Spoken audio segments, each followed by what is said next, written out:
श्रीमन्नारायण, जय श्री राम। जय कैसे हैं आप लोग? भगवान की कृपा, भगवान की दया आप पर सदैव बनी रहे। परमात्मा आप पर सदैव कृपा बनाए रखें, ऐसी मैं भगवान से कामना करता हूं। सभी लोग मेरे लाइव के माध्यम से यथाशीघ्र जुड़ जाइए, जिससे थोड़ी सी चर्चा हमारे और आपके मध्य में हो सके। सभी लोग यथाशीघ्र हमारे लाइव के माध्यम से जुड़ने का प्रयास करिए।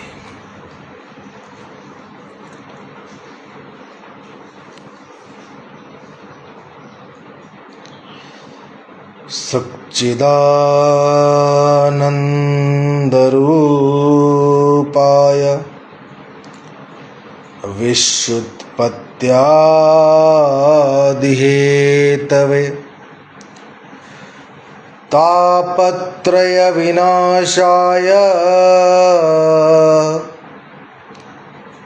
श्रीकृष्णाय वयं नमः। भक्ति भक्ति भगवंत गुरु चतुर्नाम बपु एक, तिनके पद वंदन किए नाशक विघ्न अनेक। राम अनंत अनंत गुरु अमित कथा विस्तार, सुनिया चरज न मानिहं जिनके बिमल विचार। तुलसी तुलसी सब कहीं, तुलसी बन की घास, कृपा हुई रघुनाथ की, बन गए तुलसीदास। कथा सुनन को जाइए, तज माया अभिमान, ज्यों ज्यों पद आगे धरहीं, कोटिन यज्ञ समान। भगवान की कृपा के बगैर एक पत्ता तक नहीं हिलता प्यारे। ये मैं नहीं कहता हूं। तुलसी तुलसी सब कहीं, तुलसी बन की घास। तुलसी कौन थे? तुलसी का कोई अस्तित्व तो नहीं था। जब भगवान की कृपा हुई, दया हुई, अनुकंपा हुई, उनकी सीधी दृष्टि अब उन पर पड़ी, तो तुलसी से तुलसीदास बन गए। आपको तुलसीदास जी की कृपा विदित है। कृपा के बगैर बात बनती नहीं है। जब तक आपके जीवन में कृपा का भाव नहीं होगा, तब तक कोई कार्य आपका सुलभ होने वाला नहीं है।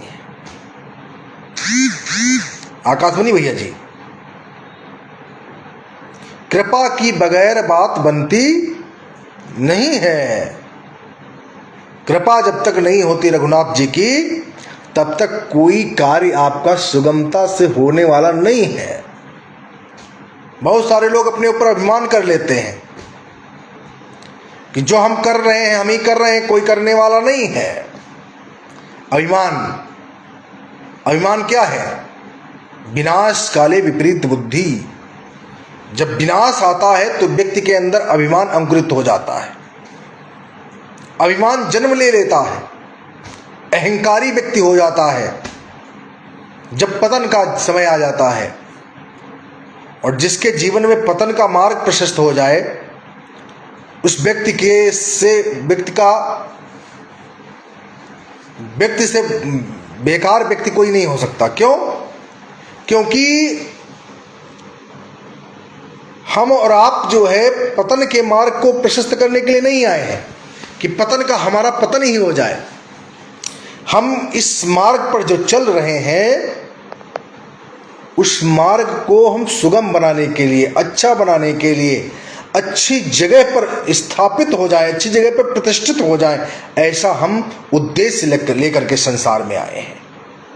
संसार में उद्देश्य ये लेकर के नहीं आए हैं कि हमको हमारा बंगला बन जाए, हमारे पास 4 पहिया वाहन आ जाए, हमारे पास बहुत सुंदर सुंदर वस्त्र हों, हमारे पास बहुत सुंदर सुंदर गाड़ियां हों, बहुत सुंदर सुंदर जो है आसपास का पर्यावरण हो, हम वहां से उद्देश्य जो लेकर के आए हैं उस उद्देश्य का पालन ही नहीं कर पा रहे हैं। आकाशमणि भैया जी, अभी आप बोल रहे थे, बहुत सुंदर लगा आपको। बिना उद्देश्य के कोई कार्य संभव नहीं है। हमारे जीवन में उद्देश्य का बहुत बड़ा महत्व है। जीवन में किसी चीज का कुछ करने का प्रयास किया हमने और हमारे जीवन में उद्देश्य ही नहीं है कोई कार्य करने का, तो क्या फायदा है हमको कार्य करने से। संसार में जन्म लेने का उद्देश्य ये नहीं है कि खाया पिया मौज किया और भरी जवानी भर सोया जवानी नींद भर सोया, बुढ़ापा देख कर रोया। जवानी आपको जो है सोने के लिए नहीं बनी है प्यारे। जवानी आपको मिली है तो कुछ करने के लिए बनी है, मिली है। और जवानी भर अगर सो गए ना तो संसार में फिर आपको कहीं से भी कुछ प्राप्त होने वाला नहीं है। सारी चीजें जवानी में हो सकती हैं, बुढ़ापे में कोई चीज संभव नहीं है। वृद्ध काल जब आ जाता है, बूढ़ा हो जाता है व्यक्ति, तो सारी इंद्रियां उसकी शिथिल हो जाती हैं, स्थिर हो जाती हैं। देखना इंद्रियों के न घोड़े भगे, उनको संयम के हरदम ये कोड़े लगे। अपने इंद्रियों को संयमित करने का प्रयास करिए। हमारी आंख को क्या देखना है उस पर हमको विचार करना चाहिए। बहुत सारे लोग कहते हैं कि पंडित जी स्थिर ही नहीं होता, हमारी इंद्रियां स्थिर नहीं होती। मैं आपसे कसम से कहता हूं, जैसा आप देखेंगे वैसा ही आपकी दृष्टि बनेगी। जैसा ही आप देखना आरंभ करेंगे वैसी ही दृष्टि आपकी बनती चली जाएगी। हम बुरा देख रहे हैं तो बुरी दृष्टि हमारी बनती चली जाती है। आज हमने किसी व्यक्ति को देखा, उसके प्रति हमारे विचार गंदे हैं, तो हमारी दृष्टि भी उसकी उसी प्रकार होती चली जाती है। तो हम ऐसी दृष्टि न डालें। थोड़े समय के लिए हमको विचार करने की आवश्यकता है। हमारी आपकी दृष्टि कैसी होनी चाहिए? हमारी आपकी दृष्टि बहुत ही सुंदर होनी चाहिए। अगर हमारी आपकी दृष्टि सुंदर नहीं, अच्छी नहीं, तो हमको परमात्मा की कृपा कैसे प्राप्त होगी? हम किसी की बेटी जा रही है, किसी की बहन जा रही है, किसी की पुत्री जा रही है, हमने दृष्टि उस पर कौन सी डाली? बुरी दृष्टि डाल रहे हैं। विचार करने का उद्देश्य है आपके मध्य में। आकाशमणि भैया जी बहुत सुंदर बोलते हैं, आपको सुन करके बहुत अच्छा लगता है। आपके घर में बहन बैठी है, आपके घर में मां है, पुत्री है, परंतु आपकी दृष्टि कैसी है? अच्छी है, क्योंकि वो हमारी है, अपनी है। और बाहर हमारी दृष्टि कैसी है? गंदी है। मैं बताने का प्रयास करता हूं, कथा तो मैं बहुत सुना सकता हूं आपको, मगर कथा के अलावा सुनने के प्रयास करिए। समाज में हमारी दृष्टि कैसी है? समाज में हम लोगों को किस दृष्टि से देख रहे हैं?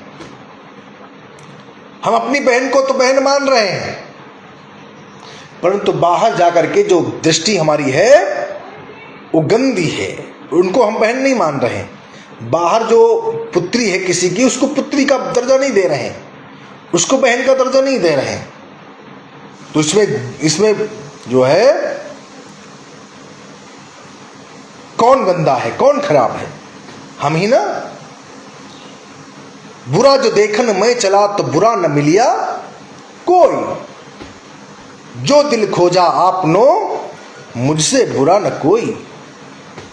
हम जब उंगली उठाते हैं किसी के प्रति तो 3 उंगलियां हमारे तरफ अपने आप अग्रसित हो जाती हैं, अपने आप प्रेरित करती हैं। देख अपने आप को, तो कितना अच्छा है, कितना दिव्य है, कितना तेरे अंदर ज्ञान है, तो अपने आप को परख। तेरे अंदर जो ज्ञान है मैं देख पा रहा हूं, तो दूसरे को गलत कह रहा है, बुरा है, बुरा है, बुरा है, परंतु तू कितना अच्छा है, तू कितना पवित्र है, तू कितना निर्मल है, वो देख तू अपने आप को। जिस दिन अपने आप को बुराई, अपने आप को देखने लगे, अपने अंदर की बुराई को हम पहचानने लगेंगे, उस दिन हमारे जीवन से जो बुराइयां हैं अपने आप मिटना आरंभ हो जाएंगी। पहली बात, हम अपने आप को देखना पसंद नहीं करते हैं। क्यों? अपने अंदर की बुराई को पहचानने के प्रयास नहीं करते हैं। क्यों? क्योंकि हम है ना, वो अपने आप को अपना समझ करके कुछ नहीं, अपने को ही हमको देखने की जरूरत है। हमारा बेटा क्या कर रहा है, हमारी पत्नी क्या कर रही है, हमारी पुत्री क्या कर रही है, हमारी बहन क्या कर रही है, हमको उस पर नजर रखने की आवश्यकता है। कड़ुआ वचन बोलने से मैं नहीं चूकता। हमको अपने घर में भी देखने की आवश्यकता है। किस दृष्टि से? एक पिता अपनी पुत्री को अगर कुछ ही दृष्टि से देखता है तो पिता पुत्री का जो है नाता बहुत पवित्र होता है।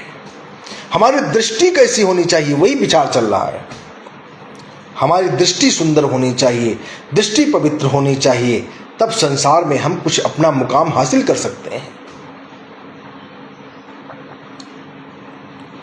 उसी तरह संसार में हमारी परमात्मा की प्रति दृष्टि कैसी है, ये महत्व रखता है। हमारी समाज में दृष्टि कैसी है और परिवार की प्रति दृष्टि कैसी है, ये विचार हमको करने की आवश्यकता है। ये विचार करने की आवश्यकता है। ऐसे जो है संसार में आप अपने आप की ख्याति नहीं बढ़ा पाएंगे। व्यक्ति जो है बलवान बन जाता है, व्यक्ति बुद्धिमान बन जाता है, व्यक्ति जो है बहुत कुछ अर्जित कर लेता है संसार से, परंतु चरित्रवान नहीं बन पाता। यही कमी है उसकी। चरित्र पर उसने अपने कोई मंथन नहीं किया। चरित्र पर उसने कोई मंथन नहीं किया आज तक। सब कुछ देख रहा है, परंतु चरित्र को अपने नहीं देखने का प्रयास कर रहा है। चरित्र हमारा कैसा होना चाहिए? एक चीज मैं बताता हूं, आकाशमणि भैया जी को मैंने देखा है। चरित्र स्वयं से नहीं निश्चित होता है कि मैं अच्छा हूं कि बुरा हूं। चरित्र जब दूसरा कहे अच्छा है आपका, तब आप चरित्रवान हैं, नहीं तो आप चरित्रवान नहीं हैं। आकाशमणि भैया जी, मैंने आकाशमणि भैया जी को देखा है, नजदीक से परखा है। मैं यज्ञ में, अनुष्ठान में रहा, मैंने सभी को देखा, सभी लोगों को उस यज्ञ में सभी व्यक्तियों को परखा, अनुभव किया। परंतु उस अनुभव में हमें उन 7 ब्राह्मणों में हम भी थे। मैंने परखना आरंभ किया, उन 7 ब्राह्मणों में मैंने किसी को परखा तो आकाशमणि भैया जी को परखा। इतने अच्छे दिव्य। क्यों? मैं कहने से चूकता नहीं हूं, मुझे कोई पैसा नहीं देता है, ना मुझे कोई किसी ने खरीद रखा है। जो अच्छा है उसको अच्छा कहने में हम जरा सा भी जुर्गुरेज नहीं, हमारे अंदर जरा सा भी हमारे अंदर नहीं है। सत्य कहने में आपको चूकना नहीं चाहिए, सत्य कह देना चाहिए। मैं किसी को देख करके, किसी के मुखड़े को देख करके नहीं बोलता। मैं जो देखता हूं बिल्कुल सही बोलने का प्रयास करता हूं। मैंने आकाशमणि भैया को परखा तो मेरे मन में विचार आया कि आप जो है, आप तो बिल्कुल संत हैं। आपको तो मैंने देख करके तो आपके मेरे मन में एक विचार आया कि ऐसा व्यक्ति जिस किसी से मतलब ही नहीं है, ज़्यादा बवाल से मतलब ही नहीं, संसार में दुनिया की चीज़ों से मतलब ही नहीं है। अपने काम से काम, जितना काम हमको दिया गया उतना काम करना है और चले आना है। अपने काम से काम लाइफ में आना है, लोगों को समझाना है, लोगों से जुड़ना है। ये सब कार्य हमारे आकाशमणि भैया जी करते रहते हैं, मैंने देखा है। मैंने देखा इनके पास समय ही नहीं है दूसरे से बात करने के लिए, फालतू की बात करने के लिए समय ही नहीं है। वो समय क्यों नहीं है? इन्होंने अपने जो कर्म धर्म, अपना कर्म है, अपना जो धर्म है, उनका जो धर्म है, अपने आप को ऐसी जगह पर लगा दिया है जहां पर फुर्सत ही नहीं है। जो आदमी धर्म से अपने आप को जोड़ देता है, जो अपने आप को जो है कर्म से जोड़ देता है, उस व्यक्ति को मार्ग में कितनी भी बाधाएं विचलित नहीं कर सकती, उसको डिगा नहीं सकती, उसको हिला नहीं सकती। ये सत्य है। हमने आकाशवाणी भैया को जी को देखा, पूजन से आए, पूजन से आने के बाद थक भी जाता है व्यक्ति पूजन इत्यादि में रहने के बाद, फिर बाद में मैंने देखा लाइव के माध्यम से लोगों को प्रेरित करने का जो प्रयास ये कर रहे हैं वो बहुत ही सराहनीय है, दिव्य है। मैं चाहता हूं इसी तरह आप सभी को प्रेरित करते रहिए। हम तो लोग एक माध्यम हैं, हम आपको प्रेरित करते रहेंगे और आगे बढ़िए और आगे बढ़िए, और आगे जब बढ़ेंगे तो हमारा भी मान सम्मान और बढ़ेगा। इसलिए मैं आपसे निवेदन करना चाहता हूं, और भी हमारे लाइव के माध्यम से जो जुड़ रहे हैं, जो जुड़े हैं, तिवारी जी, मैं आपसे भी तिवारी जी आपसे निवेदन करना चाहता हूं, जीवन में कुछ भी मत बदलना, मगर चरित्र को अपने जीवन में ऐसा बना देना, अपने चरित्र को, कि जो लोग आपको देखें तो कह दे फला व्यक्ति का बेटा आ रहा है। आपकी पहचान संसार में हो जाए, समाज में हो जाए।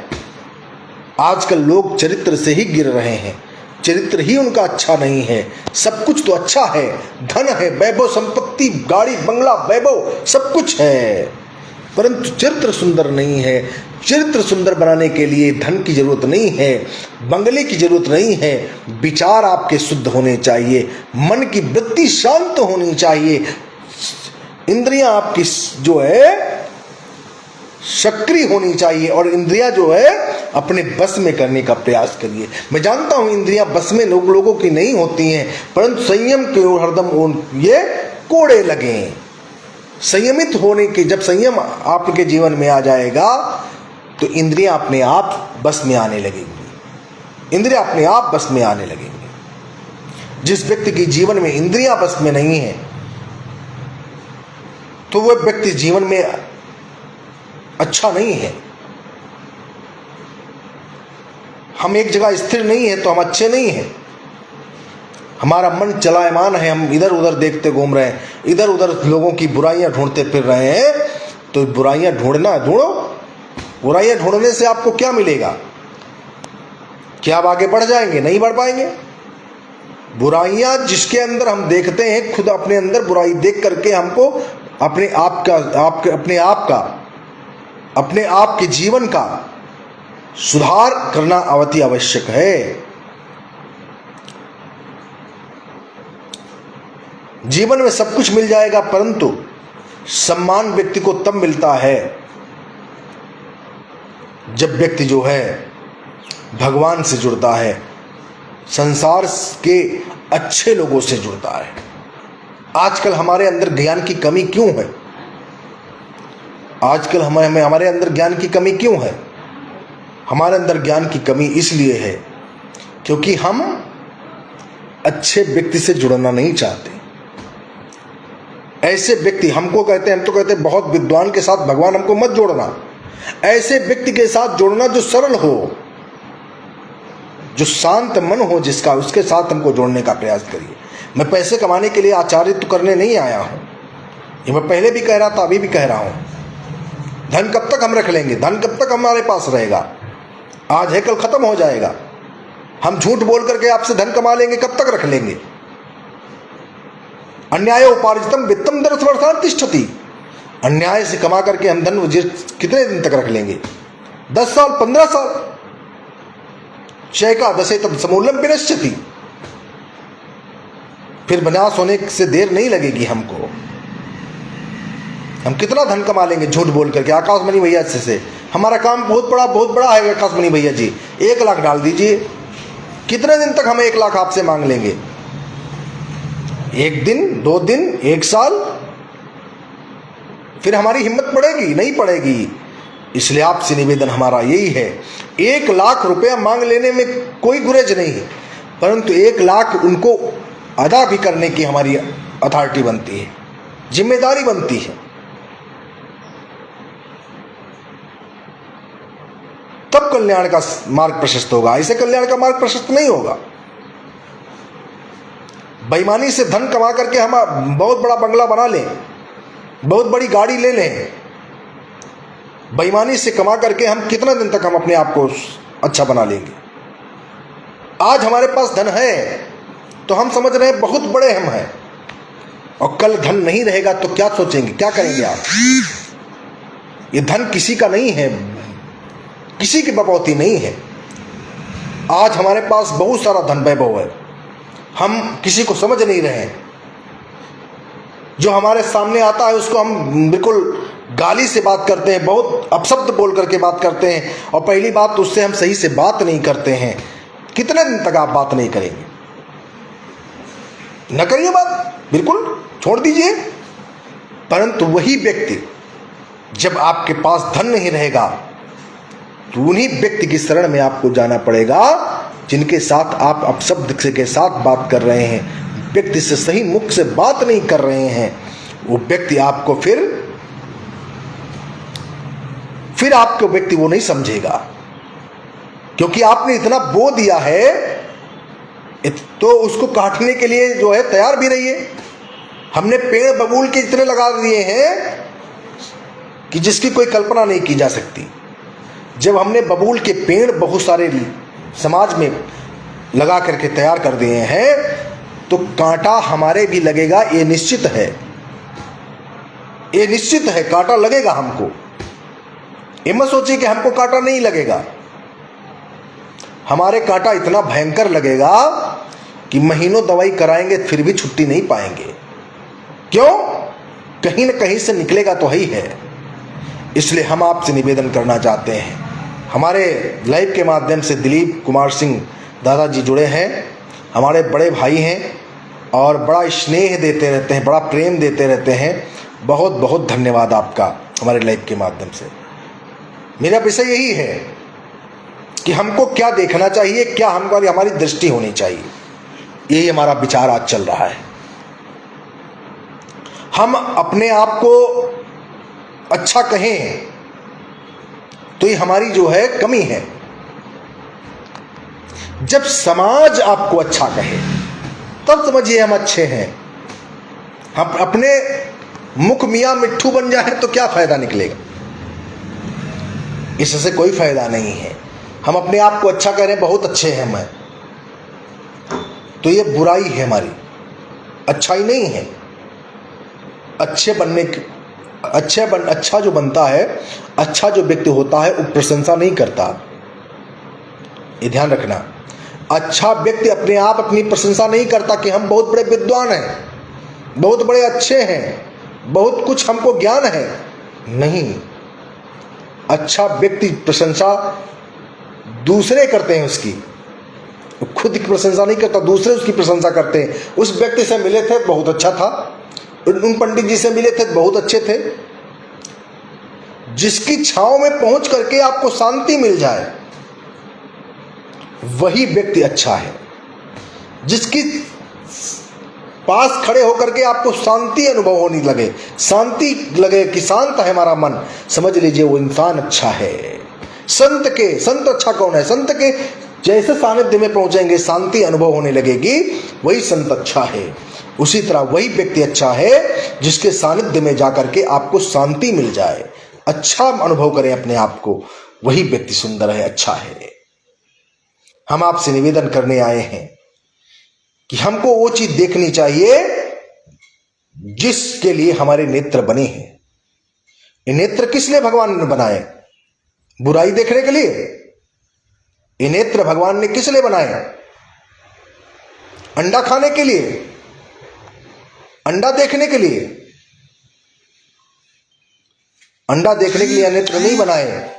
ये नेत्र आपको बनाए हैं, आप भगवान ने बनाए हैं आपको, आपके तो अच्छी चीजों को देखने के लिए। ये नेत्र आपको भगवान ने दिए हैं तो आप भगवान का दर्शन करिए, भगवान की छवि को निहारिए। राम ही केवल प्रेम प्यारा। भगवान को प्रेम के साथ, भाव के साथ निहारना आरंभ करिए। नेत्र में अश्रु हो। भगवान देखिए कैसे नहीं आपके ऊपर कृपा करता है। हमारे पास अर्थ आ गया, वैभव संपत्ति आ गई तो हम भूल जाते हैं परमात्मा को। फिर ध्यान नहीं रहता हमारा कि हम क्या कर रहे हैं क्या नहीं कर रहे हैं। इसलिए आपसे निवेदन हमारा यही है कि जो परमात्मा ने आपको दिया है, जो आपको आपके पास है, उसको आप जो है भुनाने का प्रयास करिए। चेक आपके पास रखी है,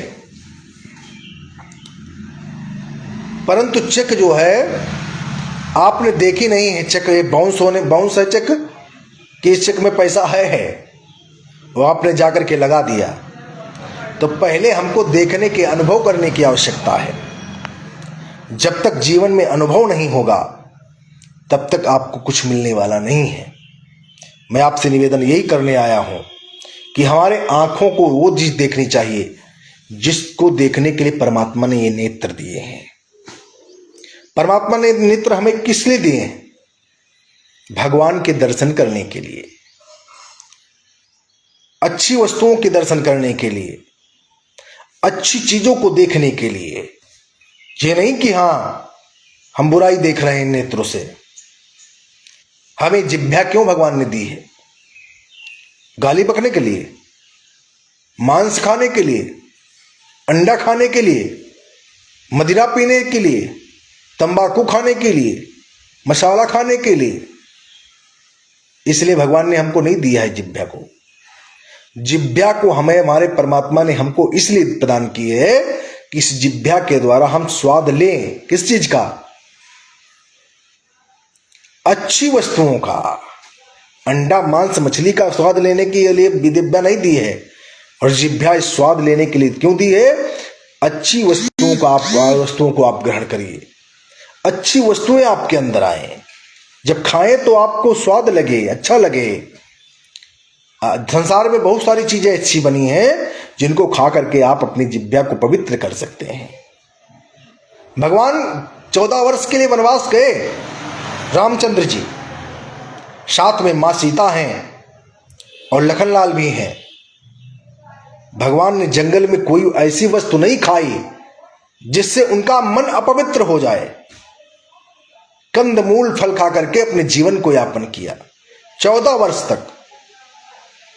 14 वर्षों तक कंदमूल फल खा करके अपने जीवन को यापन करने का काम हमारे रामचरितमानस में लिखा है, रामचंद्र जी ने किया। तो हम लोग इतने निकम्मे कैसे हो गए? हम लोग इतने अपवित्र कैसे हो गए, बेकार कैसे हो गए, जो हम ये मांस मछली अंडा सेवन कर रहे हैं, आरती कर रहे हैं। तंबाकू मुख से दूर नहीं है, आरती कर रहे हैं। मसाला अंदर से निकला नहीं है, मसाला अंदर भरे हुए हैं। कल मैं बता रहा था, आकाशमणि भैया जी भी थे। आकाशमणि भैया जी ने कहा, निर्मल मन जन सो मोहि पावा। भगवान निर्मल जन को ही मिलते हैं, निर्मल मन वाले को, व्यक्ति को मिलते हैं। निर्मल मन जन सो मोहि पावा, मोहि कपट छल छिद्र न भावा। आपके मन के अंदर जो है अंडा मांस मछली इत्यादि चल रहा है, आपकी जो है जिह्वा पर अंडा रखा हुआ, जिह्वा पर मांस रखा हुआ है, जिह्वा पर तंबाकू रखी हुई है, मसाला रखा हुआ है। परमात्मा आपके ऊपर कृपा कैसे करेंगे? ये बताइए हमको बताइए जरा सा सोच करके, कैसे आपको कृपा करेंगे? ये जिह्वा इसलिए दी है कि हम अंडा मांस तंबाकू खाएं, मुख दिया है। यही चीज कमी है आपके अंदर, यही कमी है आपके अंदर। इसीलिए परमात्मा की कृपा आपको टच नहीं कर पा रही है। एक कंपनी जब तार के ऊपर प्लास्टिक का टुकड़ा चढ़ा करके भेजती है वायर के ऊपर, तो उस तार को हम अपने घर में अंडरग्राउंड कर देते हैं। उस तार को हम अंडरग्राउंड कर देते हैं। एक कंपनी जब तार भेजती है, आपने तार डाला होगा, वायरिंग करवाई होगी घर में, उस तार को जब हम अंडरग्राउंड करते हैं और जैसे ही स्विच ऑन करते हैं, जैसे ही खटका ऑन करते हैं, वैसे ही वो तार के द्वारा करंट पूरे दीवार में दौड़ने लगता है और हमारी लाइट जलने लगती है, हमारा पंखा चलने लगता है, हमारे सारे कार्य, फ्रिज इत्यादि चलने लगते हैं, सारा कार्य सुनने लगता है। वही तार जो कंपनी ने बनाया है, उसी तार पर अगर प्लास्टिक का टुकड़ा चढ़ा करके तार ना भेजे, तो अगर हम अपने घर के अंडरग्राउंड कर देंगे, घर में अंडरग्राउंड कर देंगे, तो करंट हमारे दीवार में दौड़ जाएगा। ऐसे जब कंपनी रबड़ का टुकड़ा चढ़ा करके भेजती है वायर के ऊपर, हम उस वायर को अपने अंडरग्राउंड करते हैं घर में, तो करंट तो दौड़ता है, परंतु वो स्विच तक जाता है, बोर्ड तक जाता है, और बोर्ड के द्वारा पंखा चलता है, फ्रिज चलता है, कूलर चलता है। कहने का तात्पर्य मेरा ये है, हम लोगों ने अपने जीवन में जो है रबड़ का टुकड़ा चढ़ा लिया है, विकार रूपी रबड़ का टुकड़ा। इसीलिए लाइट आ रही है, परंतु दीवार में टच नहीं कर पा रही। दीवार में हम छूते हैं तो लाइट नहीं मालूम पड़ती इसमें लाइट डाल जा रही है, क्योंकि उस पर रबड़ का टुकड़ा चढ़ा हुआ है, जिसके द्वारा वो करंट जाता कहाँ है, बोर्ड तक। इसलिए हमारे जीवन में हमने रबड़ का टुकड़ा, अपने जीवन में विकार रूपी रबड़ का टुकड़ा चाह लिया है। भगवान की कृपा आती है, परंतु हमको टच नहीं कर पा रही है, हमको छू नहीं पा रही है। रबड़ के टुकड़े के द्वारा रबड़ का टुकड़ा चढ़ा रखा है। रबड़ का टुकड़ा कौन सी चीज है? तंबाकू, अंडा, मांस, मदिरा, इन चीजों के विकार रूपी टुकड़े हमने चढ़ा लिए अपने जीवन में, जिससे परमात्मा हमारे हृदय में नहीं आ पा रहा है, हृदय में बैठ नहीं पा रहा है। हृदय में बैठने का प्रयास करता तो, परंतु उसके अंदर देख रहा अंडा भरा है, मांस भरा है, मदिरा है और तंबाकू मसाला अंदर भरे पड़े हैं अंदर। भगवान कहाँ पर बैठ जाए? इसीलिए कहा गया निर्मल मन जन सो मोहि पावा। जब तक अंतःकरण आपका निर्मल नहीं होगा, परमात्मा आपके अंदर बैठने वाला नहीं है। ये सत्य है, सत्य है, सत्य है। इसलिए आपसे निवेदन हम कई करने आए हैं, जो मुख भगवान ने दिया है वो सुंदर भजन गाने के लिए, भजन कीर्तन करने के लिए, भगवान का नाम लेने के लिए, और जो जिह्वा दी है वो स्वाद लेने के लिए। किस चीज का? भगवान के अंतर, भगवान के स्वाद, भगवान के जो है सुंदर सुंदर भजनों को सुन करके अमृत रूपी जो है रस को पान करने के लिए जिह्वा दी है। ये जिह्वा आपको अंडा, मांस, तंबाकू खाने के लिए नहीं दी है, ये ध्यान रखना। भगवान हमारे राम थे, रामचंद्र उनका नाम था।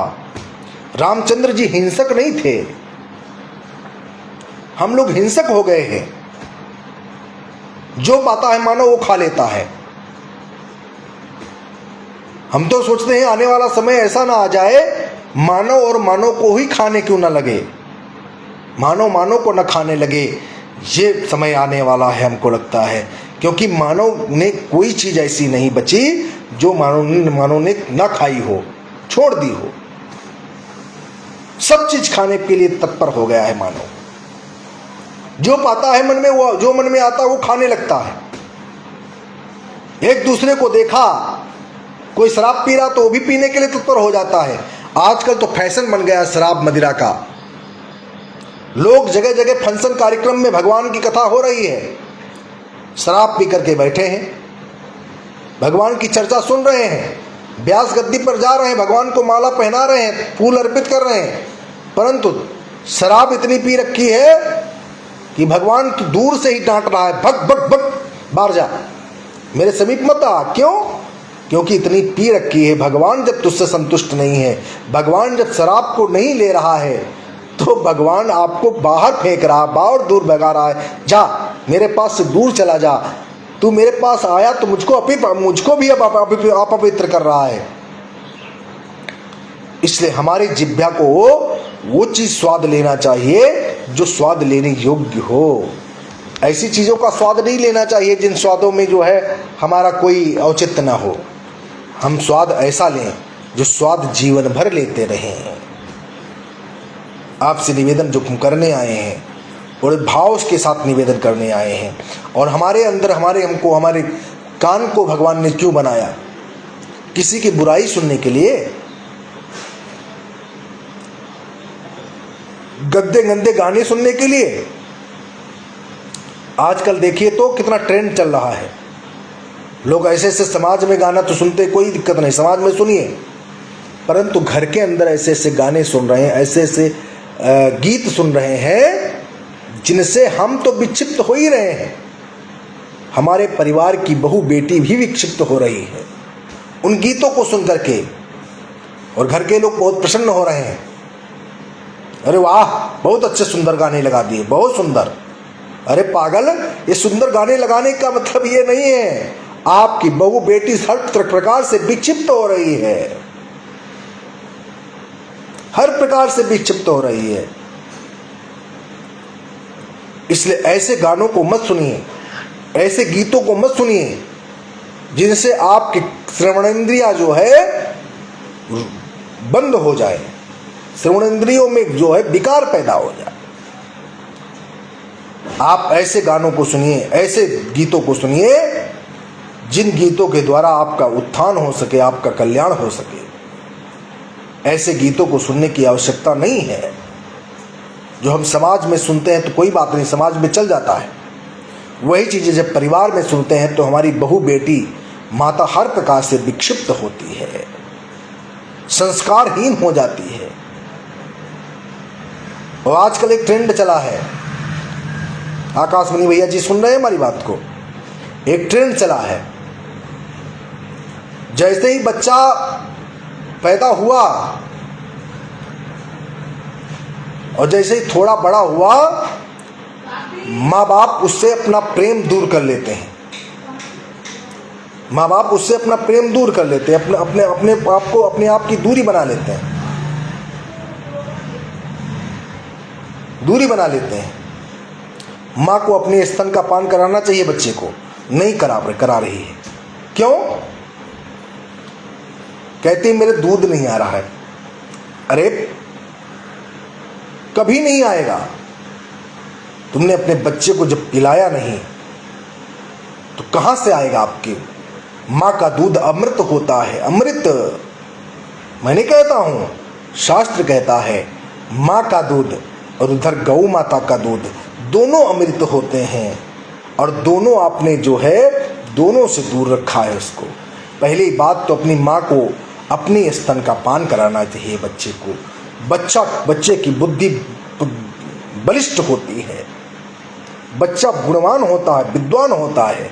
माँ के दूध में इतने जो है तत्व होते हैं। उनको नहीं पिलाया, शीशी का दूध लगा दिया, बच्चा रोया तो मोबाइल थमा दिया। क्या विडंबना है संसार की। हम लोग कहाँ जा रहे हैं?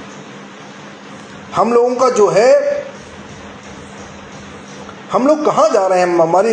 हमारे मुख से आवाज़ नहीं निकल पा रही है, हमारे मन में विचार इतने आ रहे हैं, क्या करें हम? हमने बच्चे को मोबाइल थमा दिया और बच्चा मोबाइल देख रहा है, माँ अपना काम कर रही। मोबाइल देखते देखते बच्चा मोबाइल वाला ही बन जाता है, फिर मोबाइल के द्वारा ही उसको चैन पड़ता है। थोड़े समय के लिए मोबाइल हटाया तो बच्चे का जो ध्यान है वो मोबाइल में केंद्रित हो जाता है। मोबाइल हटाया रोने लगा, मोबाइल दिया हंसने लगा। हमारे कहने का तात्पर्य ये है, बचपन में बाप को बच्चे को मोबाइल की आवश्यकता नहीं है, बचपन में तो आपके प्रेम की आवश्यकता है। आप बच्चे को प्रेम देने की आवश्यकता है माँ से। मैं हर माँ से निवेदन करना चाहता हूँ जिन्होंने बच्चे को जन्म दिया है, जो माँ बन चुकी हैं, उनसे आपसे मेरा निवेदन यही है, आप अपने बच्चे को जो है अपना दूध पिलाइए और अपना प्रेम देने की आवश्यकता है। आपको अपना प्रेम देने की आवश्यकता, अपने प्रेम दीजिए, आप उसको मोबाइल मत दीजिए। एक डॉक्टर के पास अपने बच्चे को लेकर के माँ बाप गए, अरे डॉक्टर साहब मेरा बेटा जो है चुप नहीं हो रहा है, बहुत रोता है, बहुत कष्ट है, बहुत परेशान है। डॉक्टर ने जांच कराया, सब कुछ तो नॉर्मल था, कुछ भी उसका बुरा नहीं था, सब नॉर्मल था। डॉक्टर ने सोचा अरे सब नॉर्मल है फिर भी बच्चा चुप नहीं हो रहा है, कौन सी दवाई हम इसको दे दें जब इसके कहीं दर्द नहीं है, कहीं पीड़ा, कहीं कष्ट नहीं है, कहीं कोई बीमारी नहीं है, तो कौन सी दवाई इसको दे दें जिससे इसको लाभ लग जाए? कौन सी दे दे दवाई? डॉक्टर साहब ने क्या किया, डॉक्टर साहब ने मोबाइल देखने लगे। डॉक्टर साहब मोबाइल निकाल करके चलाने लगे। इतने में लड़का दौड़ा और दौड़ करके जा करके मोबाइल को ले लिया डॉक्टर साहब के और मोबाइल को चलाने लगा। डॉक्टर साहब ने देखा तो बच्चा चुप हो गया है। फिर बच्चे के हाथ से मोबाइल जैसे ही लिया वैसे फिर रोने लगा, फिर मोबाइल दिया, फिर चुप हो गया। डॉक्टर साहब ने कहा इसको बहुत बड़ी बीमारी लग गई है, इसको इतनी बड़ी बीमारी लग गई है जिसका इलाज बड़ा मुश्किल है। माँ बाप ने कहा तो कैसे क्या होगा, आप जितना पैसा चाहें उतना आप पैसा ले लीजिए, मगर मेरे बेटे की ये बीमारी दूर कर दीजिए। डॉक्टर ने कहा ये बीमारी आपको दूर करने की आवश्यकता थी, जो बीमारी इसको लगी है इस बीमारी को दूर करने की आवश्यकता आपको थी, आपने उस बीमारी को दूर नहीं किया। आज डॉक्टर से चाहती हैं आप बीमारी दूर हो जाए, वो बीमारी दूर होने वाली नहीं है। आपका बच्चे का जो भविष्य है वो खतरे में है। आपने बच्चे को मोबाइल दे करके ऐसा बिगाड़ दिया है कि वो मोबाइल के बगैर वो चैन नहीं है उसको। एक प्रकार से एक समय खाना मत दीजिए उसको, मोबाइल नहीं देंगे तो चुप नहीं होगा। डॉक्टर ने ऐसी जब बात कही तो माँ बाप के मन में बहुत ठेस पहुंची। माँ बाप को मन में ठेस क्यों न पहुंचे, अब डॉक्टर कह रहे हैं तो उनको कष्ट हो रहा है। बचपन में मोबाइल दे करके अपने बच्चों को बिगाड़ दिया। आजकल बच्चे शिक्षा के मामले में पीछे क्यों होते चले जा रहे हैं, आज बच्चे ज़्यादा दिमाग क्यों नहीं लगा पा रहे हैं, पढ़ने में तेज क्यों नहीं है, क्योंकि घर में दिन भर मोबाइल चलाते रहते हैं, रात में भी मोबाइल चलाते रहते हैं। एक माताजी कल हमको एक पूजन में मिली, आकाशमणि भैया जी, एक माताजी कल पूजन में मिली। अभी हो सकता है माताजी की उम्र हो सकता है 30 साल होगी। ब्राह्मण की नज़रों में हर स्त्री माँ के ही समान होनी चाहिए, तो ब्राह्मण का दिमाग कभी बिगड़ता नहीं है। आकाशमणि भैया जी, मैंने उन माताजी से पूछा, मैंने माताजी आप बहुत सुंदर सब अच्छा है, तो बताने लगी कि महाराज जी मेरा जो बेटा है ये कहता है जब मैं स्कूल जाता हूँ तो स्कूल में बोर्ड पर कोई चीज़ लिखी जाती है, बोर्ड पर, दिलीप कुमार भैया जी, दिलीप भैया आप भी ध्यान से सुनिए। माता जी ने कहा कि हमसे बताया कि जब ब्लैक बोर्ड पर कुछ लिखा जाता है स्कूल में तो मेरे बेटे को धुंधला दिखता है। कैसा दिखता है? धुंधला, कुछ साफ अक्षर नहीं अंकित दिखते हैं, साफ अक्षर दिखते नहीं उस बोर्ड पर। कारण क्या है? तो मैंने कहा आपने जांच कराया? कहाँ हमने जांच तो कराया, डॉक्टर वीकनेस वगैरह बताते हैं। तो कहा अच्छा। मैंने कहा आपका बेटा मोबाइल तो नहीं देखता ज़्यादा? माता जी ने कहा हाँ महाराज जी आप बहुत सही पकड़े, सही बात, बहुत सही बताया आपने। मेरा बेटा मोबाइल तो बहुत देखता है, मोबाइल ले लो तो रोने लगता है, चैन नहीं है एक पल के लिए, मोबाइल बहुत देखता है। अगर जरा सा भी चूक जाओ तो मोबाइल गायब हो जाता है, वो भी गायब हो जाता है, कहीं न कहीं जाकर के चुपके से देखता है। मैंने कहा माँ आपका जो भविष्य है, आपके बेटे का जो भविष्य है वो खतरे में है माँ, वो भविष्य आपका खतरे में है माँ। मैं आपसे निवेदन करना चाहता हूँ माँ, आप अपने बेटे के से मोबाइल जरूर छुड़ाइए, आप अपने बेटे से मोबाइल हटाइए। जिस दिन आपके बेटे के हाथ से मोबाइल दूर हो जाएगा उस दिन सारी समस्याएं जो आपके मध्य में हैं वो अपने आप समस्याएं दूर हो जाएंगी। ये सत्य है, ये सत्य है, सारी समस्याएं दूर हो जाएंगी आपकी।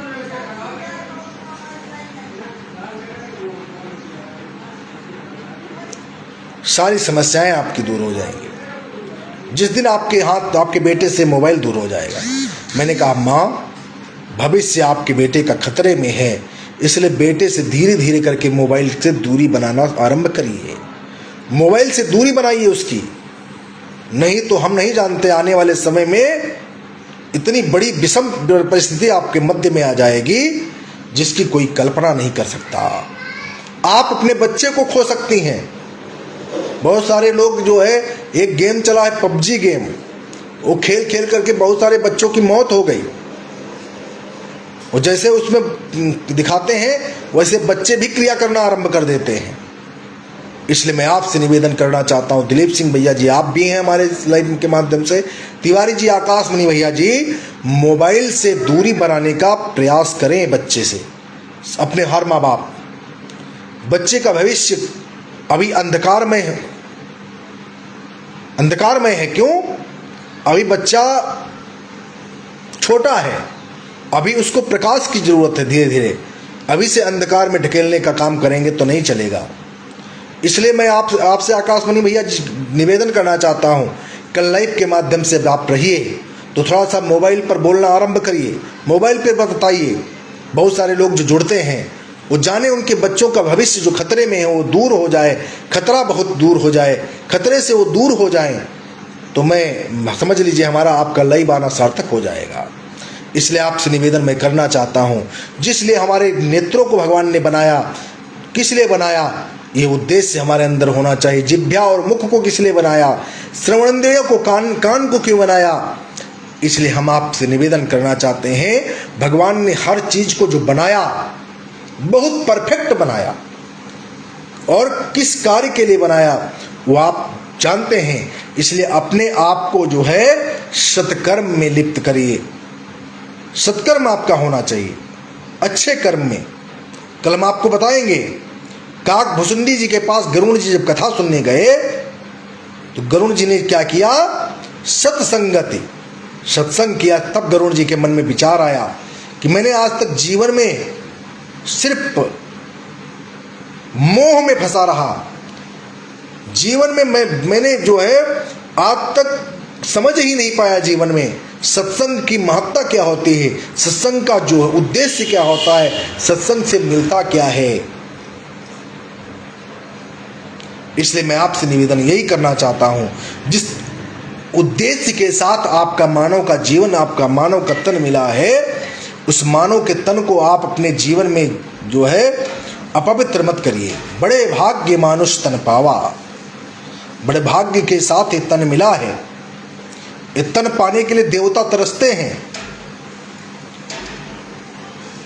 देवता चाहते हैं इस मानव के तन में हम आ जाएं एक पल के लिए, परंतु ये मानव का तन मिल नहीं रहा है उनको। क्यों? बड़े भाग्य मानुष तन पावा, बड़े भाग्य के साथ तन प्राप्त होता है। 84 लाख योनियां भोगने के बाद जब गाय की योनियों में जब जाते हैं, गाय की योनि में, आकाशवाणी भैया जी आपको सुनने की आवश्यकता है, 84 लाख योनियों में भोगने के बाद हम जब गाय की योनि में आते हैं तो गाय की योनि को 2 लाख बार गाय की योनि में जब आते हैं तब मानव का तन मिलता है।